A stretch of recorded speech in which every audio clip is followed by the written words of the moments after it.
The massive doors of the council chamber slid open with a sound like distant thunder. Captain Jake Morrison stepped inside, his boots clicking against the polished metal floor.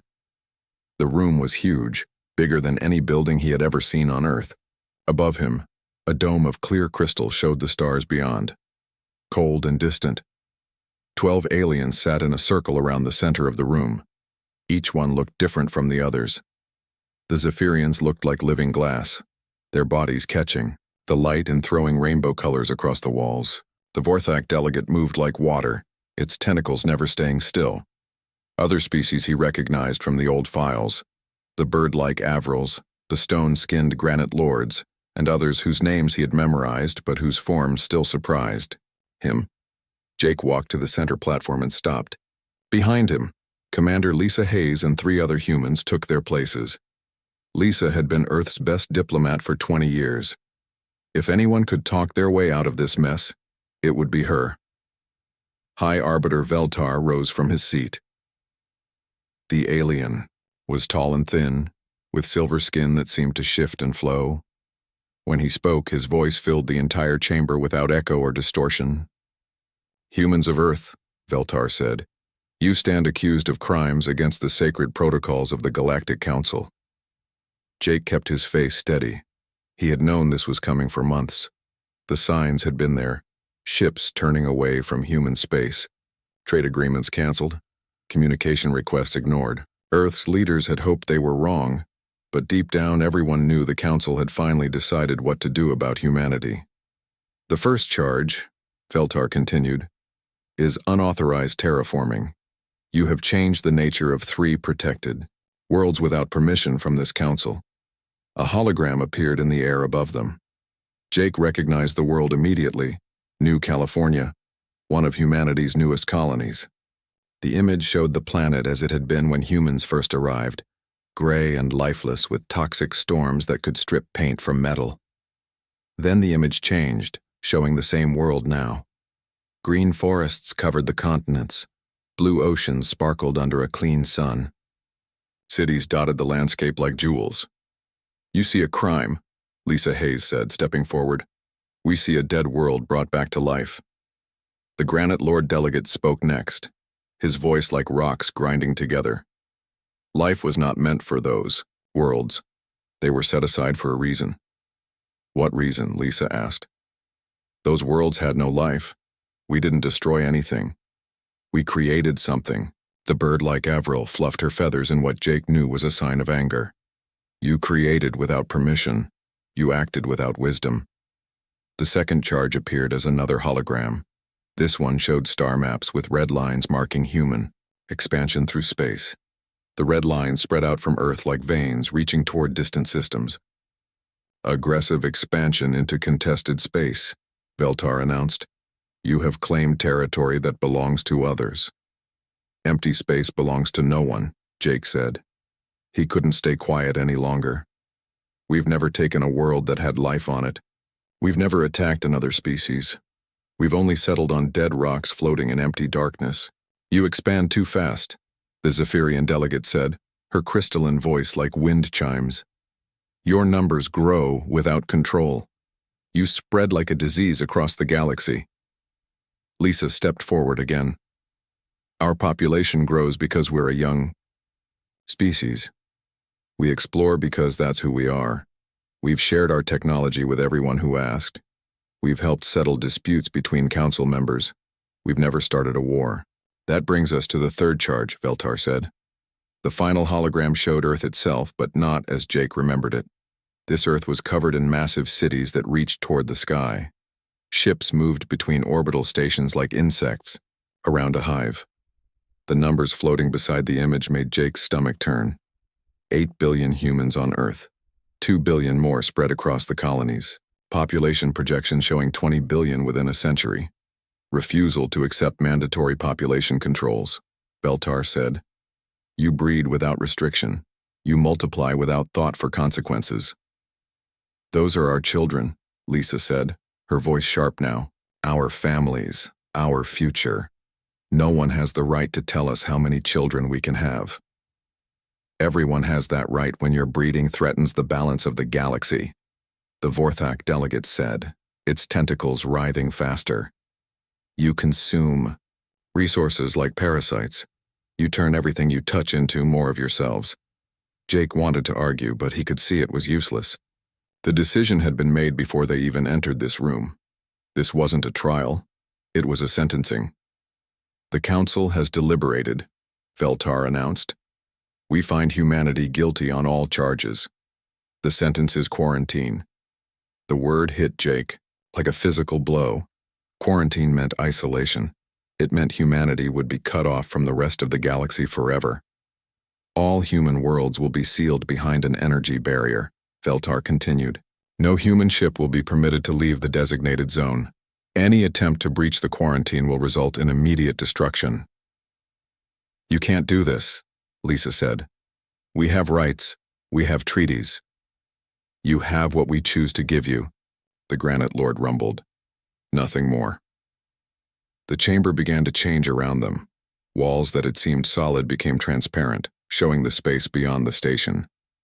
Jake could see Earth in the distance, a blue marble floating in the dark. Other human worlds were visible too. Mars with its growing cities, the asteroid mining stations, the colony ships moving between systems. The barrier is already being constructed, Veltar said. Exotic matter harvested from collapsed stars will form an impenetrable wall around human space. The process will take 6 hours to complete. Jake watched through the transparent walls as strange ships appeared around human territory. They were unlike anything he had ever seen, not built so much as grown, with organic curves and surfaces that seemed to shift and flow. Energy began to stream between them, forming a web of light that slowly enclosed everything humanity had built among the stars. This is genocide, Lisa said. This is preservation, the Avril delegate replied. We preserve the galaxy from your chaos. We preserve you from yourselves. The quarantine zone contains sufficient resources for your current population, Veltar said. If you learn to control your growth, you may survive indefinitely. Jake did quick math in his head. The quarantine zone included Earth, Mars, the asteroid belt, and 17 colony worlds. At current growth rates, they might have 200 years before they ran out of everything, metals, energy, even space to build new habitats. You're giving us a slow death instead of a quick one, he said. We are giving you a chance to evolve beyond your destructive nature, Veltar replied. Perhaps in time your species will learn wisdom. The energy barrier was almost complete now. Jake could see it as a faint shimmer across space, beautiful and terrible at the same time. It looked like aurora light stretched between the stars. The queue. Quarantine is now active, Veltar announced. This tribunal is concluded. The doors opened behind them. Jake turned to leave, then stopped and looked back at the alien delegates. You think you're protecting the galaxy from us, he said, but maybe you're just protecting yourselves from having to change. He walked out without waiting for an answer. Behind him, Lisa and the other diplomats followed in silence. Their ship was waiting in the docking bay, the last human vessel that would ever leave the quarantine zone. As they flew back toward Earth, Jake stood at the observation window and watched the barrier shimmer around them. Somewhere behind that wall of energy, humanity would have to find a way to survive. They had been judged too dangerous for the galaxy. Maybe it was time to prove the council right. 50 years had passed since the barrier went up.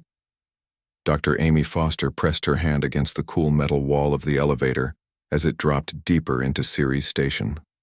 The asteroid had been hollowed out over decades, turned into humanity's most secret research facility. What the council thought was just a mining operation was actually something much more important. The elevator stopped at level 73. Amy had been this deep only a handful of times before. Down here, the rock around them was older than Earth itself. It felt like being buried in the bones of the universe. She walked through corridors carved from solid stone. Emergency lights cast long shadows on the walls. The air smelled of metal and ozone from the massive machines hidden in these depths. Few people even knew this level existed. Fewer still knew what they were building down here. Amy's security card opened the final door. Inside, Project Exodus hummed with activity. Dr. Sam Rodriguez looked up from a bank of computers, his hair messy from running his hands through it. Sam had been studying the quarantine barrier for 30 years. If anyone could find a way through, he could. Any luck with the quantum readings? Amy asked. Sam shook his head. The barrier's stronger than we thought. The exotic matter they used creates a wall in space-time itself.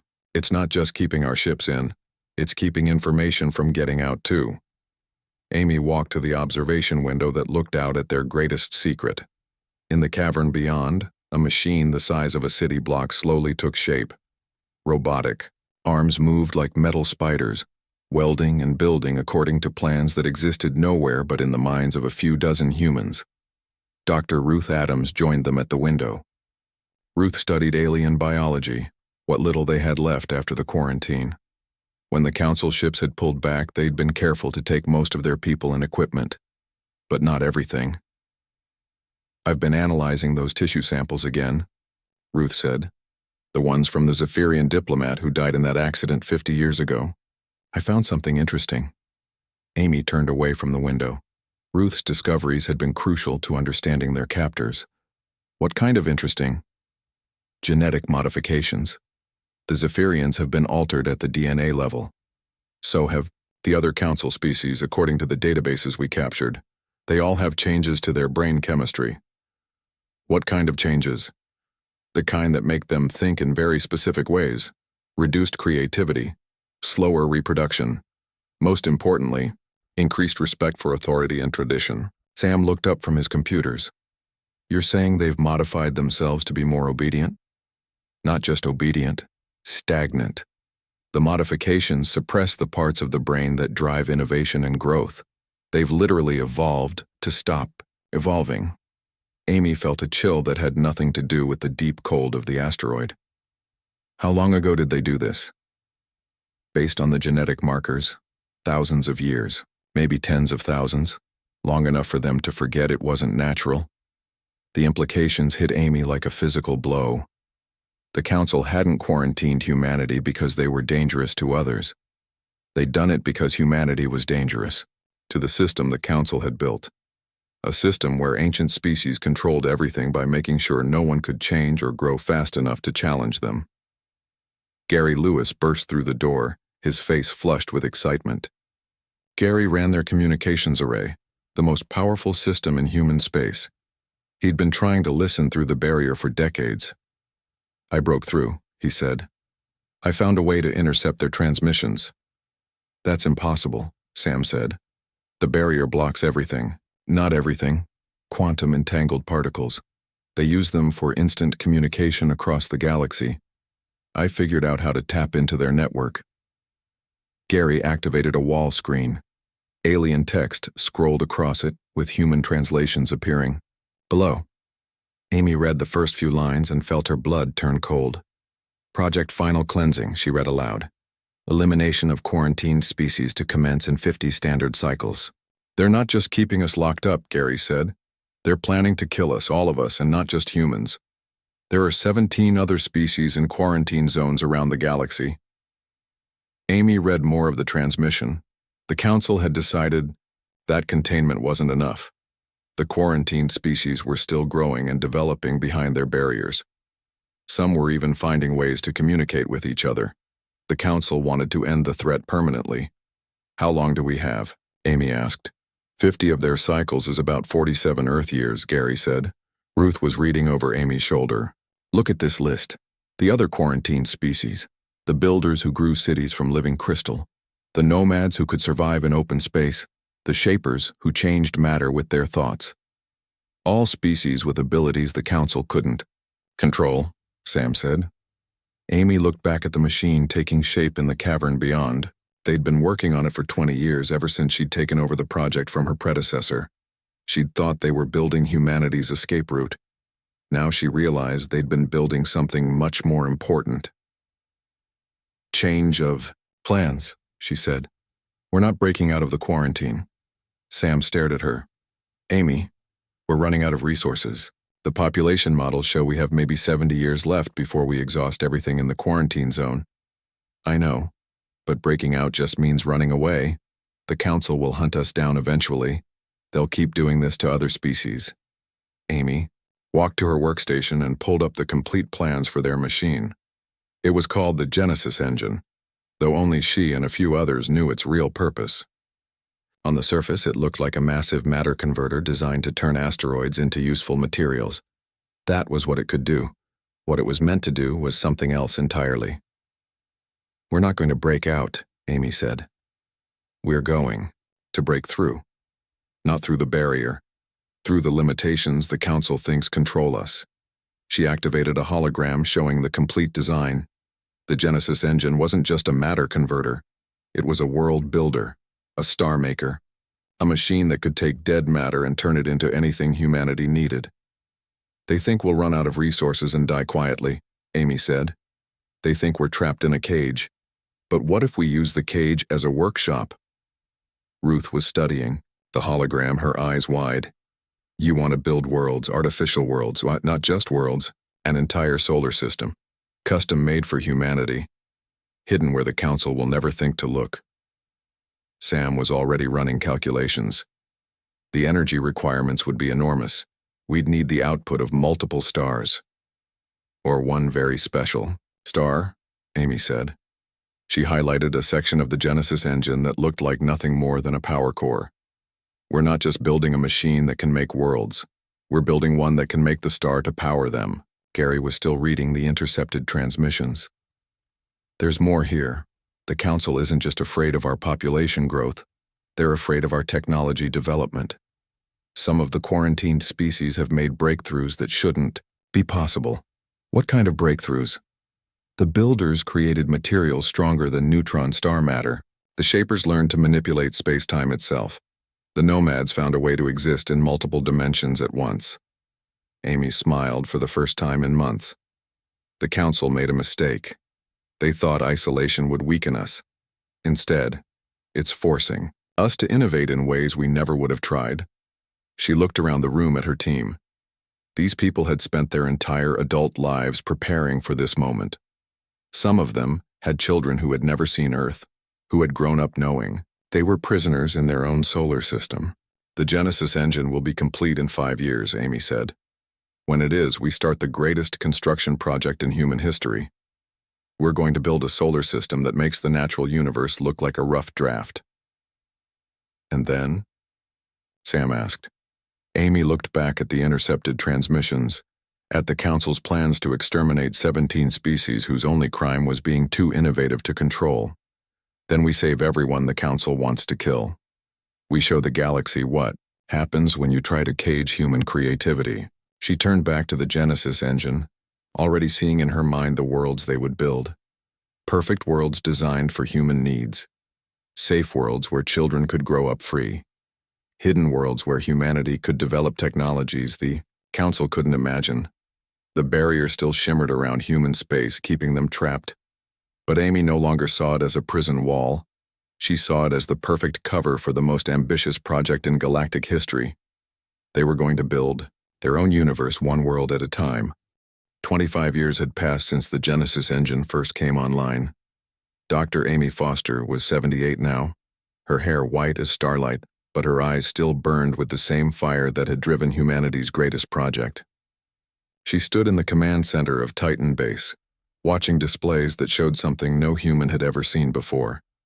They had built their own solar system. Captain Ben Taylor's voice crackled through the communication array from his position aboard. "The massive construction ship Pioneer's dream. New Terra's atmosphere is stable, Dr. Foster. We're reading perfect oxygen levels across all 7 continents." Amy smiled as she looked at the main display. New Terra hung in space like a blue-green jewel, but it was a jewel crafted by human hands. Every mountain had been placed with purpose. Every ocean had been designed for perfect weather patterns. Every forest had been grown from Earth's preserved DNA samples, then improved with subtle modifications that made them more beautiful than anything nature had created by accident. "How long until the first colonists arrive?" Amy asked.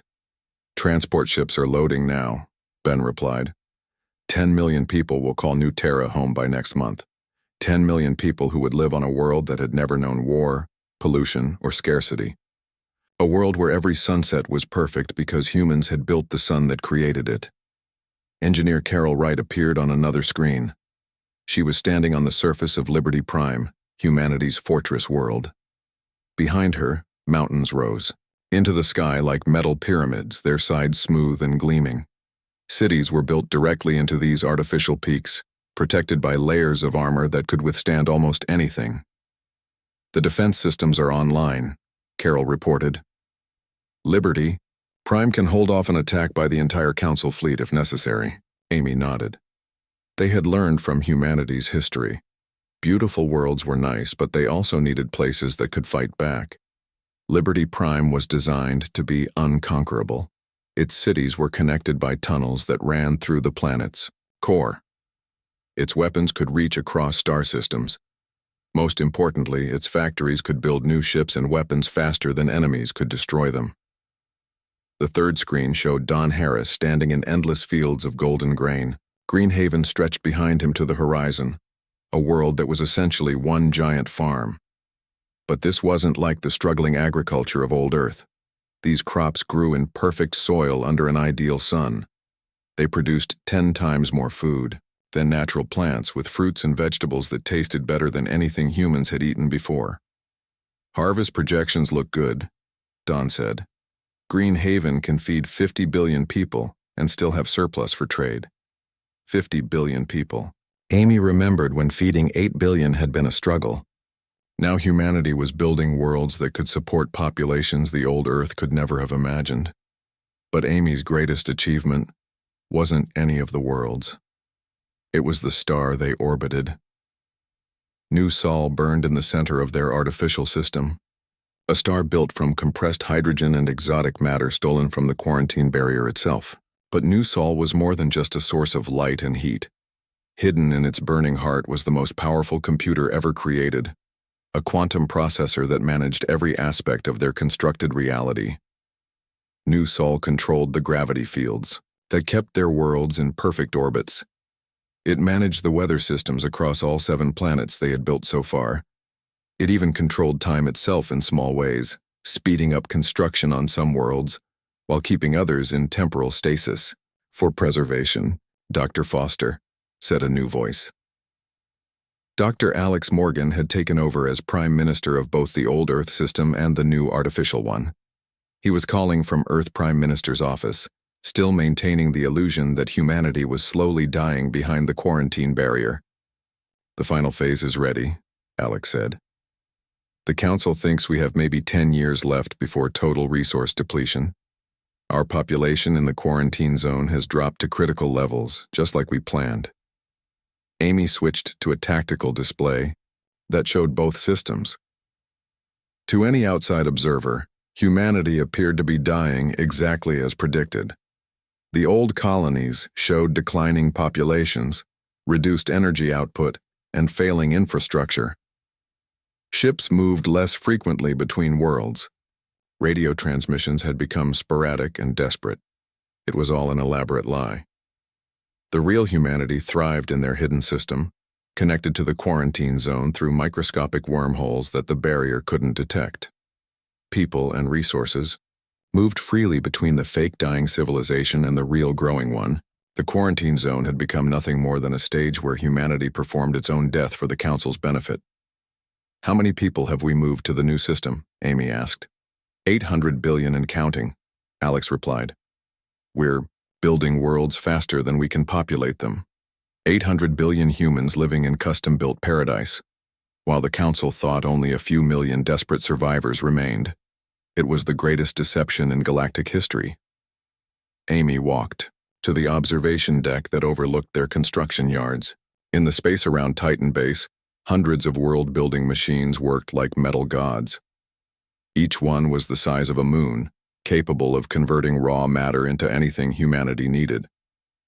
They built continents like children playing with clay. They hung new moons in perfect orbits. They painted auroras across alien skies that had never known natural light. But they weren't just building random worlds. Each planet served a purpose in humanity's grand design. Research worlds with perfect laboratories where scientists could push the boundaries of physics. Art worlds with impossible architecture where human creativity could flourish without limits. Archive worlds that preserved every piece of human culture and history. even sports worlds with gravity adjusted for perfect games. Dr. Sarah Kim, Amy's former student and now head of advanced projects, joined her on the observation deck. Sarah was overseeing the construction of their most ambitious project yet. "The mobile worlds are almost complete," Sarah said. Amy looked where Sarah was pointing. In the distance, construction scaffolds surrounded something that defied description. It looked like a planet, but it moved through space under its own power. Planet-sized ships that carried entire civilizations and could create new solar systems wherever they traveled. "How many people can they carry?" Amy asked. "Each mobile world can house 10 billion people comfortably. We're building 12 of them. 120 billion people who could travel anywhere in the galaxy, carrying everything they needed to build new homes among any stars they chose." The Council had tried to cage humanity in one small corner of space. Instead, humanity had learned to take their entire civilization with them wherever they went. Amy's wrist communicator chimed. It was Dr. Elena Price calling from the Deep Space Monitoring Station. "Dr. Foster, you need to see this," Elena said. "We've intercepted new Council transmissions. They're moving up their timeline." Amy felt her stomach tighten. "How much time do we have?" 2 years, maybe less. They're calling it the final cleansing. Complete extermination of all quarantined species. Amy looked out at their artificial solar system, at the worlds they had built and the billions of people who now called them home. For 25 years they had worked in secret, building something greater than anything the natural universe had produced. Now it was time to reveal what humanity had accomplished. "Send a message to all ship commanders," Amy said. "It's time to drop the pretense." She walked to the master control console and placed her hand on the activation panel. With one touch, she could deactivate the quarantine barrier that had held humanity prisoner for a century, not because they had found a way to break it, but because they had built technology that made barriers meaningless. "Ready to show the Council what we've built?" Amy asked. Sarah smiled. "Ready to show them what happens when you try to cage human ingenuity." Amy pressed the panel. Across their artificial solar system, reality shifted. The hidden worlds became visible. The mobile planets activated their engines. The truth of humanity's survival and growth blazed across the galaxy like a new star being born. The age of hiding was over. The age of building had begun. The quarantine barrier flickered and died like a candle in the wind. Admiral Nick Carter stood on the bridge of humanity's answer, watching the energy wall that had trapped his species for over a century simply fade away. But they weren't breaking through it. They were moving past it as if it had never existed. Behind him, the artificial solar system that humanity had built in secret moved through space like a traveling constellation. 12 mobile worlds, each carrying 10 billion people, glided alongside dozens of smaller planets and the artificial star that powered them all. It was a sight that defied everything the galaxy thought it knew about what was possible. "Admiral," called Communications Officer Jane Bell, "we're receiving emergency broadcasts from across the galaxy. The Council's extermination fleets are moving toward the quarantine zones of 17 different species." Nick nodded grimly. The final cleansing had begun. Right on schedule, the Council was preparing to murder every species they had imprisoned over the millennia, but they were about to discover that one of their cages was empty. "Open a channel to the Council's command frequency," Nick ordered. The main screen flickered to life, showing the bridge of a massive Council warship. High Arbiter Veltar appeared, looking exactly as he had a century ago. The alien's silver skin rippled with surprise when he saw Nick's face. "Impossible," Veltar whispered. "The quarantine sensors show your species died out 3 years ago. Resource depletion, population collapse." "We got better," Nick said simply. Behind Veltar, other Council members crowded into view. The crystalline Zephyrians, the tentacled Vorthak, the stone-skinned granite lords. All of them stared in shock at the human fleet that filled their sensors. "How many ships do you have?" the Avril delegate asked, her bird-like voice tight with fear. "Ships?" Nick smiled. "Those aren't ships, those are worlds." He gestured to the tactical display that showed humanity's answer, dwarfed by the mobile planets around it.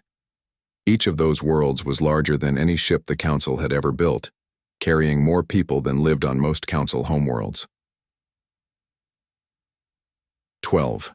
Mobile worlds, Nick continued, each one capable of creating new solar systems wherever we choose to go. Would you like a demonstration? Without waiting for an answer, he nodded to his weapons officer.